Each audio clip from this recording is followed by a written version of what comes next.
Well, very good afternoon and welcome to episode 2 of Enterprise Matters, the Young Enterprise Scotland chat show with the most to offer. And a huge warm welcome to Julie Grieve this afternoon. How are you this afternoon, Julie?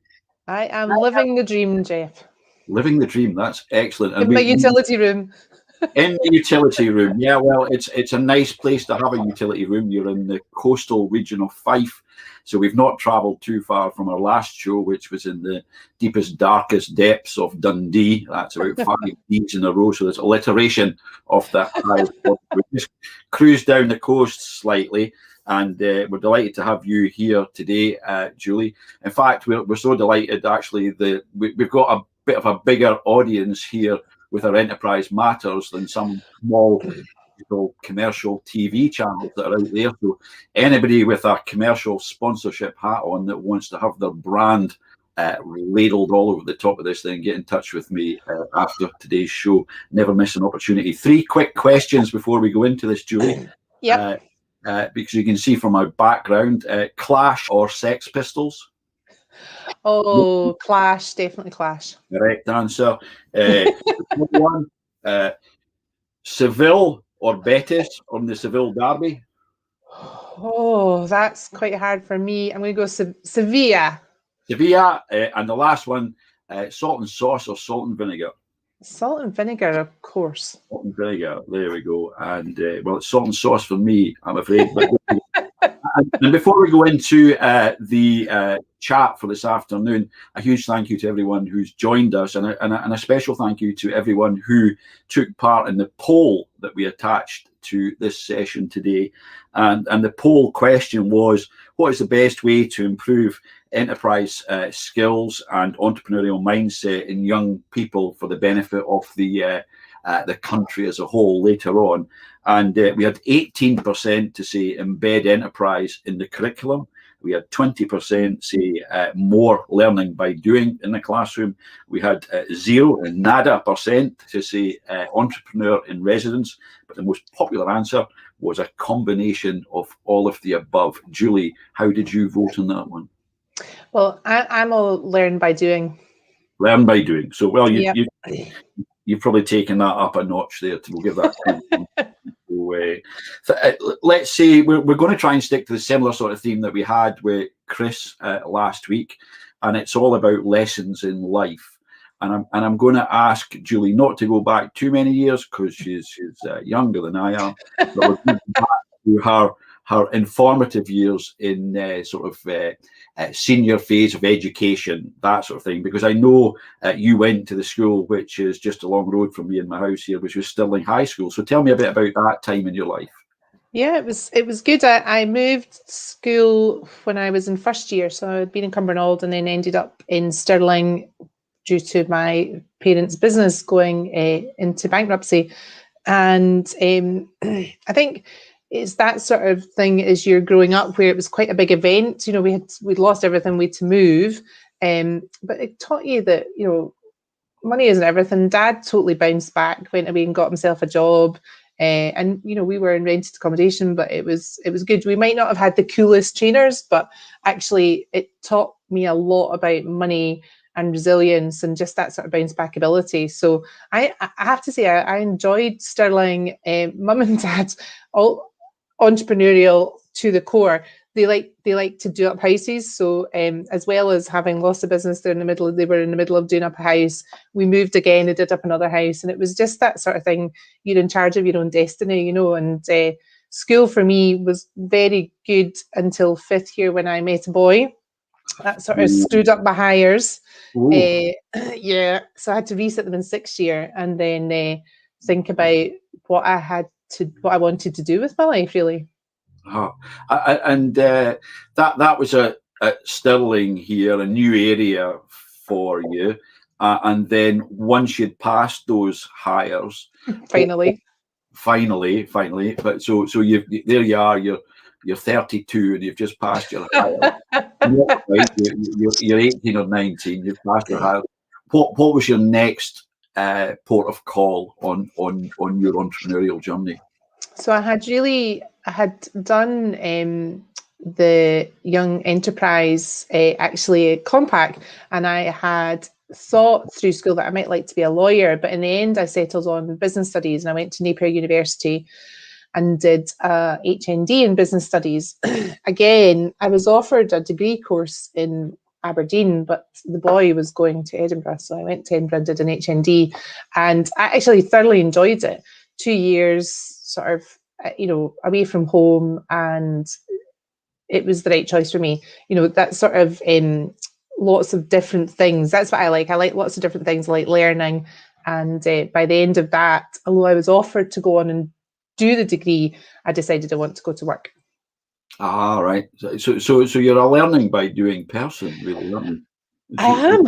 I like to get my sleeves rolled up, and I'm interested. I mean, I'm a work bore, really. When I'm in something and I'm learning, like, everybody has to hear about it, and I love sort of getting deep into sectors and understanding how they work. And that phase of life, that let's say that, and I'll just put a time frame on it, that sort of 15 to 25 Yep. sphere of your life.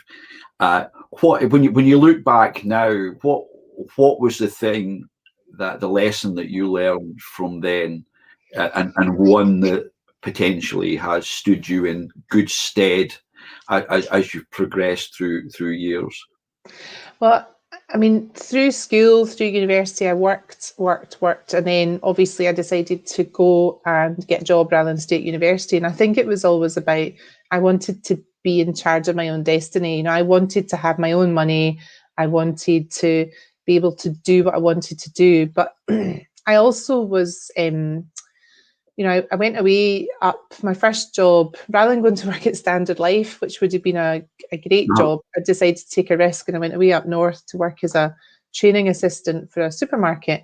And that was a big risk, and it didn't work out.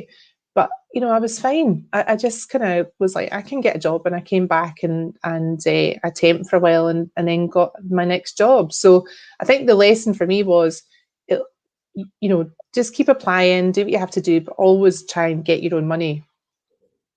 So it's that self-determination, and a bit of a risk is risk, and without sounding too damning. And it was a theme that came up with Chris 4 weeks ago. That without risk, we never go anywhere. If there's a poster in my office, and I can't remember the word for word, but if the highest aim of the ship's captain is to keep the ship safe, then the ship will never leave harbour. And you have to leave harbour now and then. You have to go in. I think that's right. But I think we talk a lot about, Gen Z, millennials and all that sort of thing, and how they're different. I mean, actually, I moved job after 2 years fairly regularly early in my career, because it was cyclical. I would go through a year, I would figure it out, I would do the things that you do every year, and I would go like, first year, and then the second year, I'm better at that, or I can do that, and then I'm ready to move on. And I worked in a couple of universities where people worked their whole life, and they couldn't believe it. I was the new girl, and then I was leaving. But actually, it was great, because you went on to your next challenge with some new skills. And I've never been scared to move job, and try something new. And then actually, as you get older, it's about taking your skills into totally new sectors, as it's turned out for me. Exactly, and we'll come on to that as we move through the journey there. And I think that's probably a good time to sort of take you fast forward and into the office business centre world, which you became a champion of for a good period of time. And tell us a bit about getting that first job at Citybase, because I think that was the first step into that supported office environment. It was. I was working in the Institute of Chartered Foresters. I knew everything about trees. I mean, obviously not everything, but I thought I did. And along the road, this was in St Colm Street in Edinburgh, and along the road there was a business centre, and it was full of small businesses. And I saw the job advert, and I thought, that's for me. But I didn't really know what it was. It was a centre manager role. So I went through 5 interviews to get that job. So I had to convince the recruiter to, so I sent my CV, they looked at my CV and went, so I phoned them up, no, this is the job for me, here's why. Then I had an interview with the recruiter. Then I had an interview with one of the directors. Then I had a final interview with the director again, so telephone, then final, and then I went to London to meet the chairman. And but I just knew it was the perfect role for me because it was working across lots of small businesses and growing businesses. I am naturally quite operational, but it was taking my sales skills a bit further and working with a team really for the first time. And that was city base, and you were there for a period of time, weren't you? And then the big move came to Abbey Business Centres, and tell us about how that happened and what position Abbey Business Centres was in, because that's how I started to learn about you and get to know you. So I guess something that's gone through my whole life is network, right? So, I've always built my network and that sort of thing. And so what happened, I had done the ubiquitous 3 years at City Base, and then I got approached by the guy at Abbey Business Centres who was stepping up. So he'd been my peer equivalent, and he came and approached me and said, we'd like you to come and work for us. And it was a bigger centre, a different type of centre, and there was the chance to do some quality audit stuff across the business centre, the sort of many centres. I think it was 15 at that point. So I went, and that was great, but it was a hard time in the business centre market. It was 2001, .com went down the tubes. We had lots and lots of space. I think I took over at 97% occupancy, and within 3 months it was all gone. They knew it was happening. They knew it was going to happen, but it was a big, big, scary challenge at that time. Can I ask how you felt about that? Did you take it personally, or do you know what I mean? That's a massive. You've just taken on this huge role there with Abbey Business Centres, and you go from up there to down there like that. It's how do you hold on to the sense of belief? You just it's that resilience. Back to my parents, and the fact that I think when Dad lost the business and then went and got another job, and he was really valued in that job, you realise that sometimes it's not all about you. And also there was a global economic crisis. You could see that, I could see even then that the centre's balance wasn't right. There was 3 big companies, they all left, and we were in deep doo-doo. And I guess that sort of formed the strategy for when I finally worked my way up to take over as managing director of the whole business. And that happened through a lot of hard work, effort, and energy, and that resilience that flows through you. And how long did that take to get from that position of being approached to happening, being there? Funnily enough, 3 years. So I started as centre manager with quality audit. So I was travelling around all the centres, and that's important because then I was known. And then I was starting to think, I'm not sure about this after a couple of years. And then I was moved into what was my title? Project director. My dad had said, don't be special projects manager. That's there's nowhere to go from that. So I was project director. Sales director left. I had been championing the sales database. I was the only one who knew how to work it. So I kind of by de facto went on to the exec team. And then when the managing director left, I didn't even apply for the job. The job advert was in the Financial Times. It was like £9,000 at that point it cost. They had a huge headhunter in London working, like a non-executive director from Shell applied. And I was like, I'm not applying for that. But I knew what to do. So the interim came in, and I sat down with him and said, look, and I knew her. And I said, look, this is what you need to do in the short term. Let's just get on with this to make this business better while we've got some time. And then when the new person comes in, because there was some people in the team that I knew would apply and weren't for me, you can give me a good reference and that'll be my next step, So and then blow me, 3 months later, they phoned me up and said, we'd like you to take the job. Gee whiz.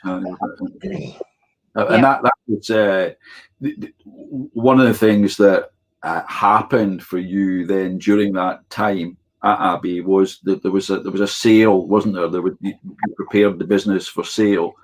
And moved it on, and then you told me something funny. I never knew about this until I think it was we had a chat a week or two ago around about you appearing in a Dutch court. Oh God! Appearing in a Dutch court. Which quite... So the business was in disarray when I took over. It was a turnaround situation, and we had these European centres. The European market wasn't quite ready for our model, and so I was busy turning around the business and closing down the European centres. I mean, it was just not working. But the business in the Netherlands had to be bankrupt. That was what happened. It's sort of their way. So I had to go and sit in a court in Netherlands, and my lawyer said, you just have to say yes at one point. So I stood up and said yes, and I thought, I have no idea what I'm agreeing to. And then it turned out that technically the way it was, you were the bankrupt, and I was like, what? But that was what we had to do. We had to cut it back, get the business in order. You know, it was turning over 10 million. I took over. It was losing to over 2 million, and get it back to basics. And that strategy was, we need to balance the portfolio companies. You can have a couple of big companies, but they can't have all the occupancy, because you need that churn of the small businesses and space for them to grow. And that's what I did, just rebalance the portfolio. It wasn't, I mean, I used to say at the time, it wasn't rocket science, but you did need to understand the impact of your strategy. And is that not a case with most business situations? You know, it's not rocket science, and if you keep things simple and you balance things in the right way, but you focus on your main mission, whatever that might be, then it becomes far easier. Well, it's that diagram, isn't it, which I refer to all the time just now. People think that success is on a graph and it does that, but actually it does this, because you kind of got to find your way, and you have your ups and downs and your days where you just have to go and, you know, sit in the bath with a glass of wine and say it'll be better tomorrow.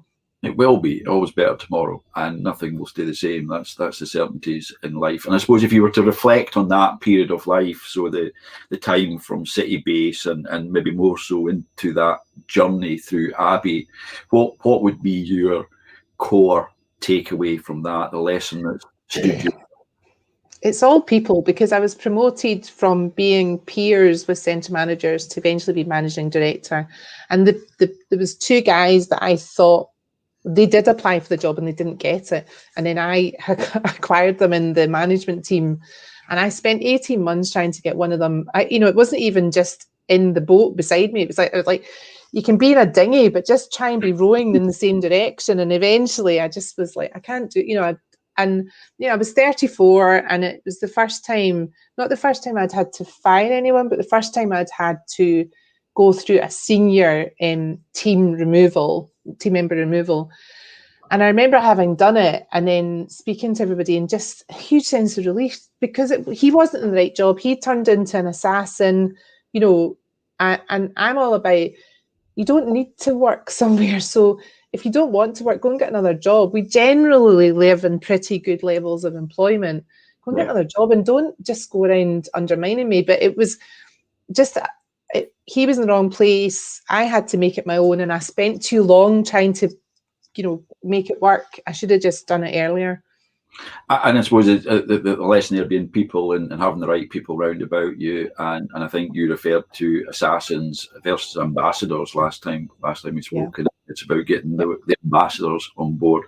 And then we're going to sort of weave our way forward. But in the way of weaving forward, this is really where I got to know you, Julie. And it was a time where you were chair of a fabulous organisation that I've brought out a memorable cup here, the British.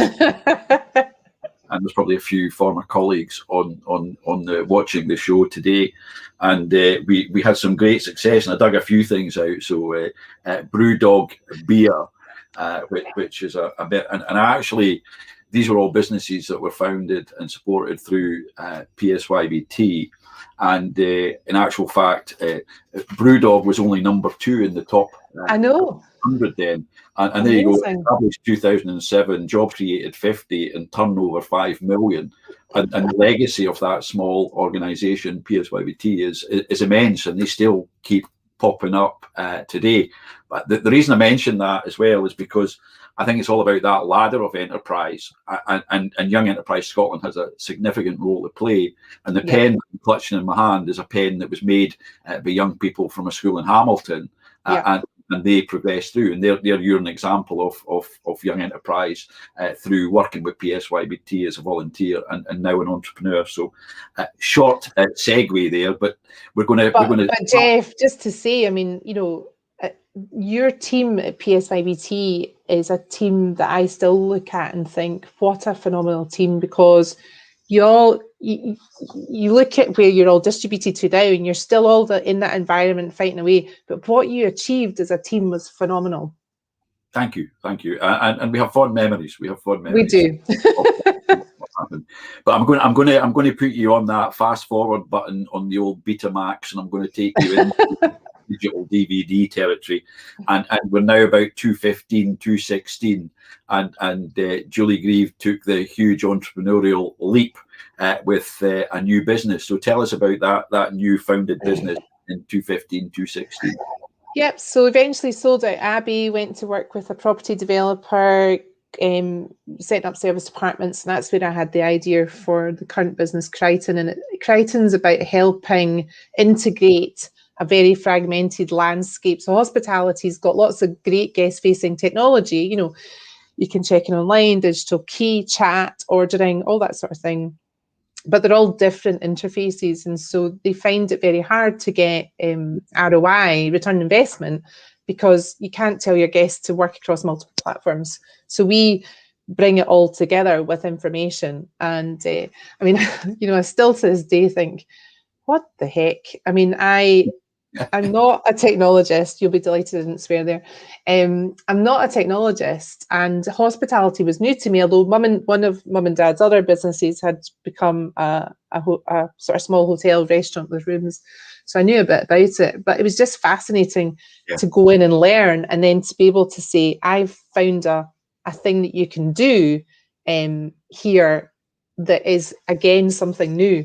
So it's a tech business, and I still now, 4 years on, have no idea how I ended up here, but it's fabulous and terrifying all at the same time. It must be. And when I picked up the phone to Julie about 3 or 4 weeks ago to ask her to participate in this, and of course I go through my usual phone call. How are you doing, Julie? And at the first, you've not sworn on this show, but you swore. She said, what do you think if there's a global pandemic on and I'm in the hotel industry? And I thought, there we go. That's what a stupid thing to say. You laughed about it, and you spoke honestly and frankly about the challenges that as that business must be facing, because you've just taken on a massive journey of raising, liquidity and equity and all that money investment, whatever the right term is. You can tell I don't work in that arena, but you've developed that, and then you've had this sucker punch in the face for approaching 18 months now. God, we had learned so much. We raised money at the end of 17, and we were building out. Then we're like, right, we know what we're doing now. Replatformed, got it ready to go. We launched October 2019 was the sort of relaunch of the product with all sort of bells and whistles, and then COVID hit. And in the January, I thought, I think this is going to be the same as SARS. So I did trim my team a little. I mean, you can't take away from the fact that people were made redundant. It was a smallish cut, because I thought this is going to have an impact on the hotel's occupancy, because Asia guests won't be here for a while, and they're a big part of it. With no clue then that extension of the runway at that point was going to be the thing that saved our bacon. So we've managed to, by hook or by crook, to get through last year and well on this year. And I think, last year we were terrified when it all sort of came about, and then we were smashed out the park because everybody wants contactless technology, which is what we offer.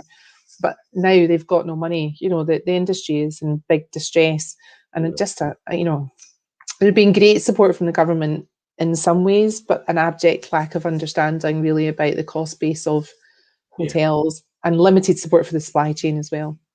Yeah, and we've got a question on screen there, which is pretty much the theme that we've been going through. But if there was one that, if there was another one that you could ping back to Claire, who's asked a question around about what's the biggest lessons you've learned in your entrepreneurial journey, I'll summarise the ones I've got in 2 or 3 minutes. But if there's another one you want to throw specifically around about this area. Yeah, I think the big thing for me is, it's one of my favourite quotes, Gary Player, the harder I work, the luckier I get. I think, you've got to have faith, and you've got to have the vision, so people go, oh, apps, what's that all about? Or, is that right? Or is it really required? You've got to have vision.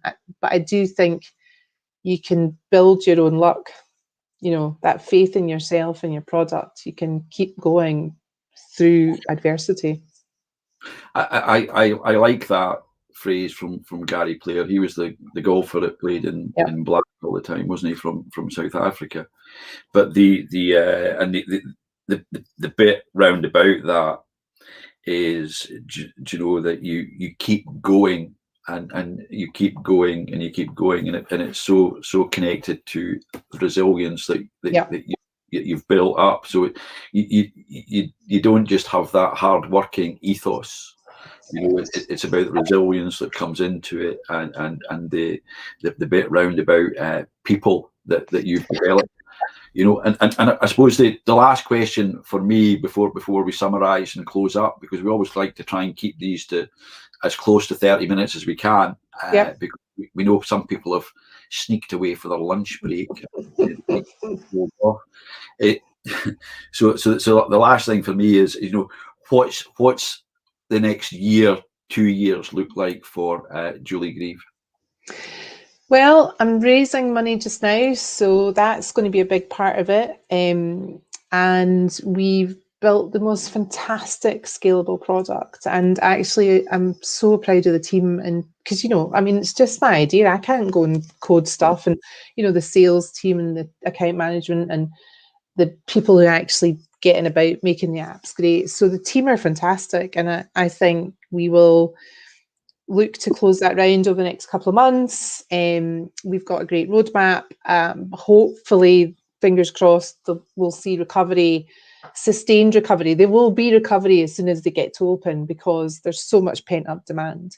But I guess it's more of the same, but we're bringing a sort of data-led vision into the business. It's always been there, but we've built a product where we're able to sort of execute that. So I think lots more hospitality, love the sector, and lots more helping hoteliers embed technology to help them, to enable them to deliver that sort of guest choice that technology does.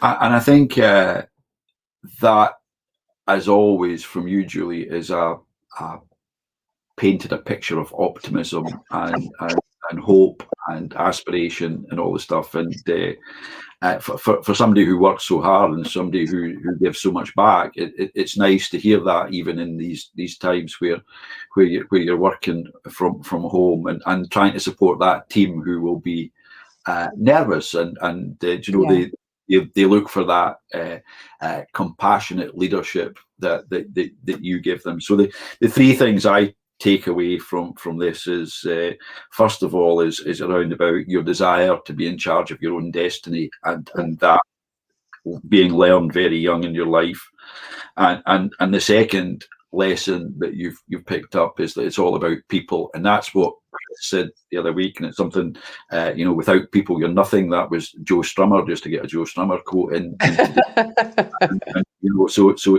And bringing that dinghy along beside the big boat was a wonderful story. And then the third one is around about that, the harder you work, the better the luck. So you don't get anything without hard work. And I think I also take away that, you don't have to be a technology expert to get involved in the tech industry. You don't have to be a fine chef to get involved in the restaurant industry. But it boils down to having the passion for what you want to do. And that's been absolutely phenomenal. And we're pretty much bang on 13:31. So we've done. Is there any? We always give our guests a chance to give a shout out. Do you want to shout out Crichton.com, or do you want to shout out anything at all? I mean, Crichton.com, my team are phenomenal. We're having pizza tonight because we've all walked to, well, we've got past Sicily in March, and we're now having pizza to celebrate. And that was for Hospitality Action, which is a phenomenal charity helping people in hospitality who've obviously lost their jobs. And you can buy gin and cookbooks from them and give money to charity. So why would you not? Why not? Why not indeed? So Julie Grieve in the East Nook of Fife, a huge thank you to you for joining us this afternoon. We'll be back on our normal day on the first Friday in May. We're only a day early because it's Easter Friday tomorrow, so we'll be back on our first Friday in May. And also to tell our regular viewers that we've got a special edition coming out on a Wednesday evening with 3 guests, which is all part of the Herald Future of Education campaign. So thank you everyone who's tuned in. A huge thank you to our technical team in the back room, Fraser and Craig, for doing an awesome job. And of course, the biggest thanks of all is to everyone who's taken time to join us this afternoon. And we'll see you all again sometime soon. So from me in my garage studio, from me in her East Wife utility studio, room. Have a lovely Easter weekend and enjoy the weather, and don't eat too much chocolate. Tassie bye. Thanks, Jeff. Thank you.